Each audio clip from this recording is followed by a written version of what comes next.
Hello friends, ಇವತ್ತು dry fruits ಲಡ್ಡುನ ಹೇಗೆ ಮಾಡೋದು ಅಂತ ನೋಡ್ಕೊಂಬರೋಣವಾ. ಗ್ರೌಂಡ್ನಟ್ಸ್ನ ಫ್ರೈ ಮಾಡ್ಕೊಳ್ಳಿ, ಮತ್ತು ಬೇಳೆ ಎಳ್ಳು ತೊಗೊಂಡಿದ್ದೀನಿ ಅದನ್ನು ಫ್ರೈ ಮಾಡ್ಕೊಳ್ಳಿ.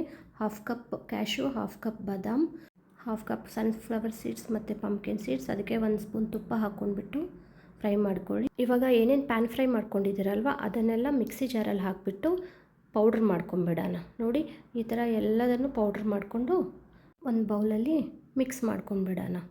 ಎಲ್ಲ ಪೌಡರ್ನ ಈ ಥರ ಒಂದು ಬೌಲಲ್ಲಿ ಹಾಕಿ ಮಿಕ್ಸ್ ಮಾಡ್ಕೊಳ್ಳಿ.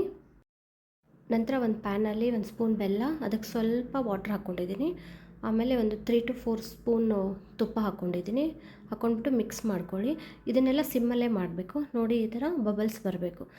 ಇವಾಗ ಸ್ಟವ್ ಆಫ್ ಮಾಡಿಬಿಟ್ಟು ಮಿಕ್ಸ್ ಮಾಡಿರೋ ಪೌಡ್ರನ್ನೆಲ್ಲ ಇದಕ್ಕೆ ಹಾಕಿಬಿಟ್ಟು ಚೆನ್ನಾಗಿ ಮಿಕ್ಸ್ ಮಾಡ್ಕೊಳ್ಳಿ. ನೋಡಿ, ಈ ಥರ ಇದಕ್ಕೆ ಸ್ವಲ್ಪ ಎಳ್ಳನ್ನು ಹಾಕಿ ಆಮೇಲೆ ಹಾಕ್ಬಿಟ್ಟು ಸ್ವಲ್ಪ ಮಿಕ್ಸ್ ಮಾಡ್ಕೊಳ್ಳಿ. ಇದು ಬಿಸಿ ಇರೋವಾಗಲೇ ಈ ಥರ ಲಡ್ಡು ಮಾಡ್ಕೊಂಬಿಡಿ ಬೇಗ. ನೋಡಿ, ಎಷ್ಟು ಸಾಫ್ಟಾಗಿ ಬರುತ್ತೆ, ತುಂಬ ಚೆನ್ನಾಗಿ ಬರುತ್ತೆ. ನೋಡಿ, ಈ ಥರ ಬಿಸಿ ಇರೋವಾಗಲೇ ಮಿಕ್ಕಿರೋ ಲಡ್ಡುನು ಬೇಗ ಮಾಡ್ಕೊಂಬಿಡೋಣ. ಇಲ್ಲಾಂದರೆ ಲಡ್ಡು ಮಾಡೋಕ್ಕಾಗಲ್ಲ, ಪುಡಿ ಆಗಿಬಿಡುತ್ತೆ.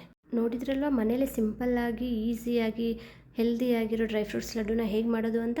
ಈ ವಿಡಿಯೋ ಇಷ್ಟ ಆದರೆ like, share and subscribe. Thank you.